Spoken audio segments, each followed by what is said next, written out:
Welcome, in front of me is a Xiaomi Mi Note 10 Lite, and today I'll show you how to capture a screenshot on this device. So, to get started, find the content that you wish to capture, which for me I just use the last page here. So once you have the content open, all you need to do is hold power key and volume down.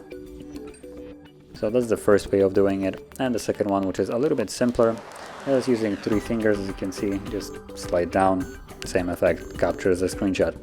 Now there's also another thing that you can do, which you could have seen in the thumbnail for a scrollable. Now this will only work in apps that have scrollable content. So I'm gonna open settings. As you can see, I can scroll down here. So from the top, I'm gonna, again, 3 fingers, and now I have the option to do a scrollable. And by default, it's gonna scroll automatically by itself, and when you're done, you want to just tap on it, click on done. This will stop it and save the image.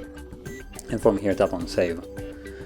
So that is the different ways you can capture a screenshot, and now all of them can be found in your photo gallery. So let's open that up wherever it is. Okay, it's right here. And you can see, oh, that's the screen recording, screenshots, there we go. So, and here we have the couple of screenshots. There we go, there's the back button. So this is the scrollable one. As you can see, it's a fairly lengthy one. Then you have the 2 different screenshots that I have captured using the buttons and the gesture. And that is basically how you would capture a screenshot on the device. So if you found this very helpful, don't forget to hit like, subscribe, and thanks for watching.